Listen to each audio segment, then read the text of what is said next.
டேய் குரு, என்னடா கோபால், என்னைக்கும் நாம இன்னைக்கு ரொம்ப சந்தோஷமா இருக்கு. என்ன விசேஷம்? ஆமாண்டா, நான் நேத்தோட குடிய நிறுத்திட்டேன்டா. நிஜமாவா சொல்றேன்? ஆமா. நானும் இந்த நிமிஷத்துல இருந்து குடிக்கிறதுல முடிவு பண்ணிட்டேன். நிஜமாவா? சத்தியமாடா? சத்தியமாவா? டேய், இப்போதான் நம்ம உண்மையான ஃப்ரெண்ட்ஸா இருக்கிறோம்.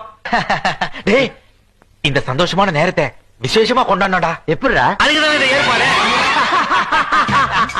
டேய், நம்மள மாதிரி ஒவ்வொரு இந்திய குடிமகனும் குடிய நிறுத்துற இந்த மகிழ்ச்சியான சம்பவத்தை விசேஷமா கொண்டாடணும்டா.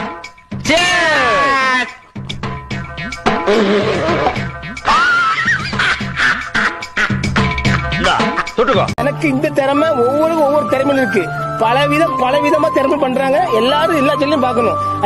அதுமாதிரி நண்பர்களுங்க, சின்ன சேனல் எதா இருந்தாலும் அது கொஞ்சம் ஆதரவு கொடுங்க. உங்க பொண்ணான கையை வந்து அந்த பெல்ல தட்டிடுங்க. அவங்களுக்கு சப்ஸ்கிரைபர் 5-10 ஏறுனா அவங்க மனசு சந்தோஷப்படும். பயந்துட்டேன்னு ஒத்துக்குப்பா, இல்லன்னா 2 மணி நேரம் பேசிய கொள்ளுவா. என்னது 2 மணி நேரமா? மாமா பயந்துட்டோமா?